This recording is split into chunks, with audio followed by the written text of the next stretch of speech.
Showdown is in full effect and Congress is on pause. Early this morning, the House passed a new version of the continuing resolution that would delay Obamacare for 1 year. And then it went home to wait for action by the Senate. Well, Senator Harry Reid has called the measure pointless and for now has no plans to call the Senate back before 2 p.m. Monday, meaning no action on Sunday with funding set to run out in just a matter of hours. So with the Monday night deadline looming, I sat down earlier with one of the most polarizing figures in this debate, Republican Senator Ted Cruz, and asked him about the heat he's taken from the left and the right. Well, look, I think it was unfortunate last week that there was division among Senate Republicans. I wish we had been united. In order for us to start, we've got to become united. And yet I'm optimistic at the same time. I mean, we had last night at 12:30 in the morning, the House acted decisively to delay Obamacare. I salute them for doing so. The House is listening to the American people. And, I'm really optimistic that when the Senate takes up this House bill, that this time around, we're not going to see a replay of the circular firing squad we had last time, that we're going to see all 46 Senate Republicans united. I hope that's the case. And I think it would be good to see Senate Republicans come home to stand for the principles that all of us believe in and to stand for our constituents. Senate Majority Leader Harry Reid has called this pointless, what the House has passed, as it now comes back to the Senate and says it'll basically die another death over there, and now we are that much closer to a shutdown. So where do we go from here? Well, look, I think it is unfortunate that at least so far Harry Reid has made the decision to compromise on nothing, to fight on every front, and he has basically said he's willing to force a government shutdown in order to insist that Obamacare be implemented against every American family. Look, there are millions of Americans who are hurting under Obamacare, who are losing their jobs, who aren't finding jobs, who are being forced into part-time work, being forced into working 29 hours a week because of Obamacare, who are facing skyrocketing insurance premiums or losing their health insurance altogether. And at least so far, what Harry Reid has said is that he is not interested in hearing their pleas. He's not interested in responding to the harms.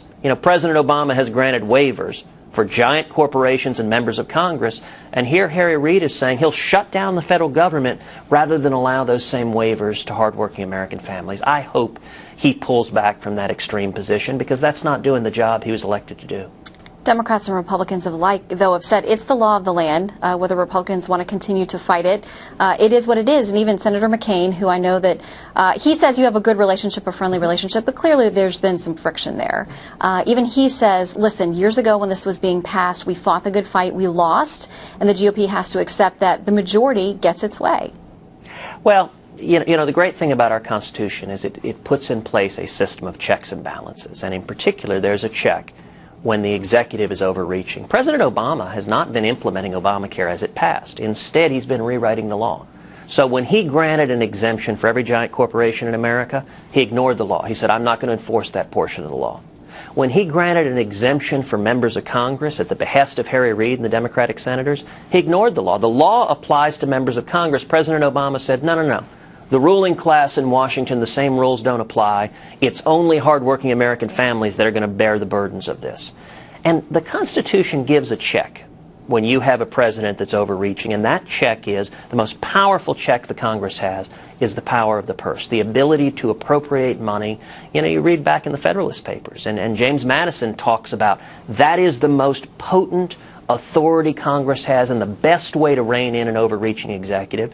So I salute Speaker Boehner, House leadership, and House conservatives for using their constitutional authority, the power of the purse, to say we're not going to fund a law that isn't working. And Shannon, at this point, this is not a partisan divide. If you get outside of Washington, there's bipartisan agreement. This thing isn't working. There's a reason the unions are jumping ship like crazy. Not too long ago, Teamsters President James Hoffa wrote a letter to Harry Reid and Nancy Pelosi where he said he was writing on behalf of millions of hardworking men and women, and he used that word millions, not hundreds, not thousands, millions, and he said that Obamacare was destroying their health care, and destroying was his word. And what does Harry Reid say? He says that he will do nothing to respond to the millions of hardworking men and women whose health care is being destroyed by Obamacare. That's not reasonable. That's not compromising. That is an extreme, radical position, and if Harry Reid sticks to it, he may force a government shutdown. That'd be a real mistake. I hope he doesn't. The House has sent you something. Should Harry Reid be calling for you to be back in business today in the Senate on a Sunday?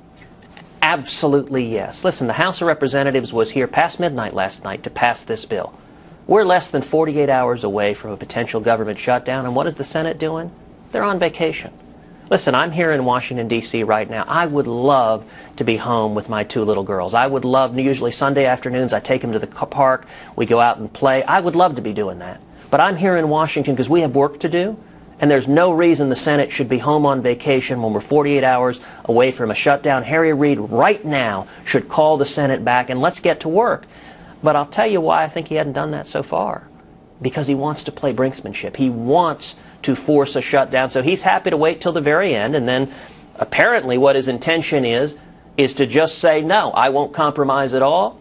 If you don't fund 100% of Obamacare, if you don't force Obamacare on every single mother, on every young person who's struggling, on everyone who is crying for help, he's going to shut the government down. I sure hope Harry Reid reconsiders, because I'll tell you what, the constituents in Nevada who elected him, they're hurting because of Obamacare, and there are 300 million Americans across this country who are losing their jobs, who are at risk of losing their health care because of Obamacare, and we need to listen to the people.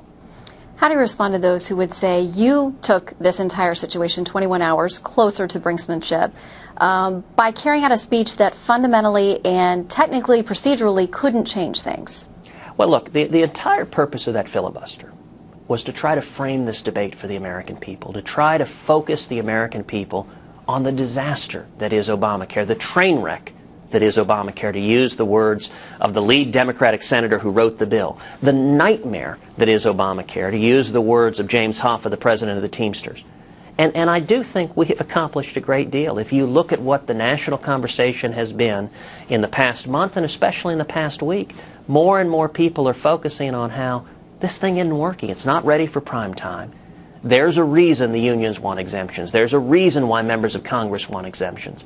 And part of the reason people are so frustrated with Washington is they understand that there's a double standard, that there's one set of rules for the rich and powerful, for those who walk the corridors of power, for those who have friends in Harry Reid's office or the White House, and another set of rules for hardworking American families. And I think we should be responding not to the giant corporations with the exemption that President Obama's put in place, but we should be responding to the recent immigrant who's struggling, working hard to put food on the table for his family. We should be listening to the single mom who's got kids at home and is finding suddenly her hours reduced to 29 hours a week. You can't feed your kids on 29 hours a week. And there's much more to our interview with Senator Cruz, including our discussion of why Texas lawmaker Wendy Davis seemed to get a lot of praise for her filibuster against new abortion regulations in Texas, which were almost certain to pass and did, in contrast with the criticism Cruz is getting for his 21 hours on the Senate floor. Hear what he has to say about that. Check out the rest of our interview at foxnews.com/ANHQ.